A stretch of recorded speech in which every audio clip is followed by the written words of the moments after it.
Opposition issues 72-hour ultimatum to government to rescind Chog's FID appointment. The opposition's People's National Party (PNP) has warned that there will be actions all over Jamaica if the appointment of Accountant Dennis to head of the Financial Investigations Division (FID) is not rescinded in 72 hours. The FID, which falls under the Ministry of Finance and the Public Service, is tasked with combating financial crimes and the recovery of assets derived from criminal conduct via the Proceeds of Crime Act. Dennis' appointment as Chief Technical Director at the entity takes effect on June 2nd, the Finance Ministry announced. It comes while the FID is under heightened public scrutiny for its role in two of the most high-profile financial investigations in Jamaican history.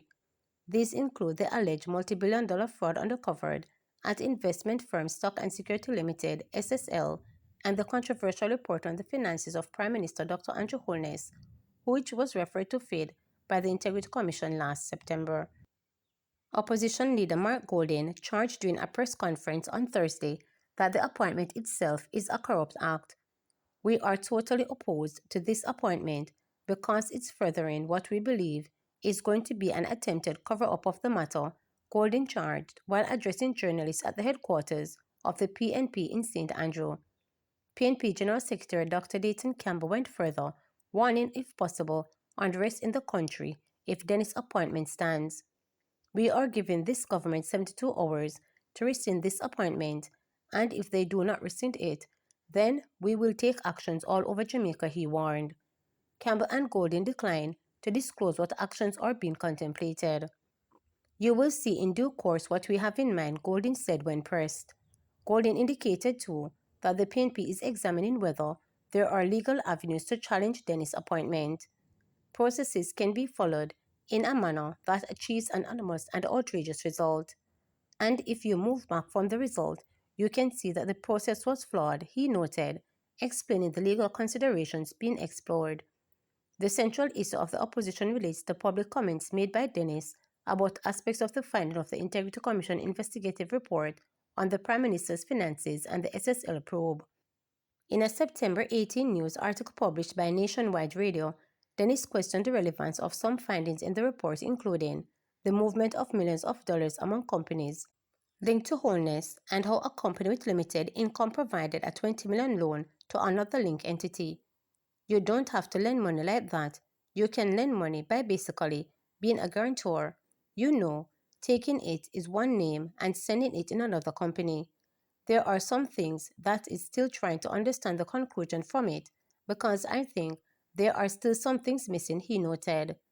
Golding charged that Dennis's public comment as strongly in favor for the Prime Minister and seek to undermine or belittle the impact and importance of the findings of the Integrity Commission investigation. "He clearly is a biased person on this matter. He clearly would have a conflict leading the FID to investigate this matter, and that is why we're saying he should resign that position if he's accepted it, or the appointment should be revoked forthwith," he noted. Senator Peter Bunting, opposition spokesperson on citizen security, noted the strong law enforcement backgrounds of past FID heads. He cited as example Justin Felice, Calvin Small, Savin Hay, all former high-ranking members of the police force with vast investigative competencies. Bunting, a former Minister of National Security, also took issue with the requirements set out for the job advertisement for the post of FID boss, saying it looks like a genetic management or administrative post rather than for something who is a chief technical director in a financial investigations unit. "Dennis is a weak and unsuitable candidate for this post," Bunting charged. Sergeant Arlene McBain re-elected as Jamaica Police Federation chairman. Sergeant Arlene McBain has been re-elected as chairman of the Jamaica Police Federation. The Jamaica Constabulary Force made the announcement on its social media page. Speaking to reporters, Sergeant McBain expressed gratitude and said she will continue to serve her colleagues. She noted that among those things, her focus will continue to be on the remuneration of ranks and file members. Indiccom investigators found stains resembling blood in Constable Noel Maitland's apartment. The chief forensics examiner for the Independent Commission of Investigations Indiccom testified that he found several stains resembling blood inside Nobel's Maitland apartment. The witness, who visited the Chelsea Avenue St. Andrew apartment on July 28, 2022, said he discovered the stains on a pair of drapes as well as markings on the wall to the left of the living room.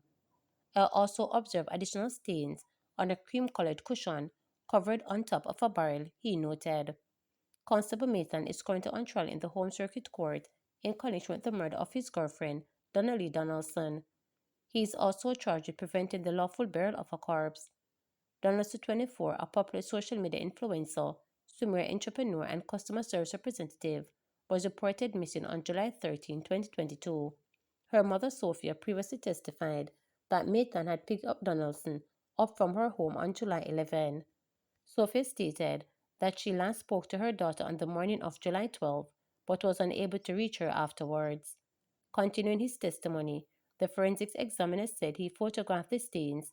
He said the cushion cover was collected and placed in an envelope, while the drapes were wrapped in a brown paper and sealed. Both packages were labeled.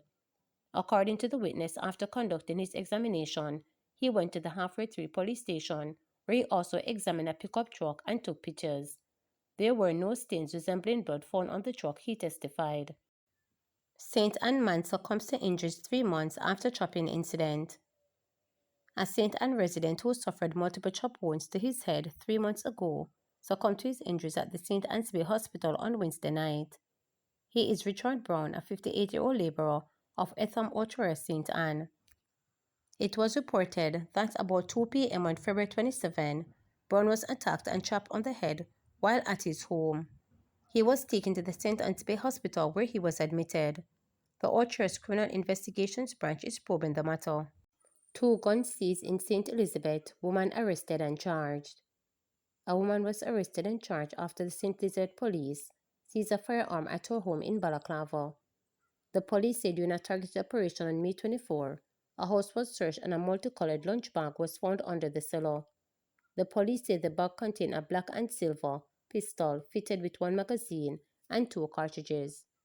Ingrid Tibb, otherwise called Princess, of Canewood District in Balaclava, who resides at the premises, was arrested and later charged with possession of a prohibited weapon and unauthorized possession of ammunition. In the meantime, the police seized a second firearm in Baton District in the parish during a police joint military operation on Wednesday. The police say about 2 p.m., the team responded to information that prohibited weapon may be hidden on a particular plot to open land in the community. The property was located and observed to be populated with fully grown ganja plants. A search of the area ensued, during which the police found and seized a .38 revolver. The police said the weapon was wrapped with black rubber strips and was concealed under the root of a mango tree on the property. To subscribe, like, share, and click the notification bell for daily updates.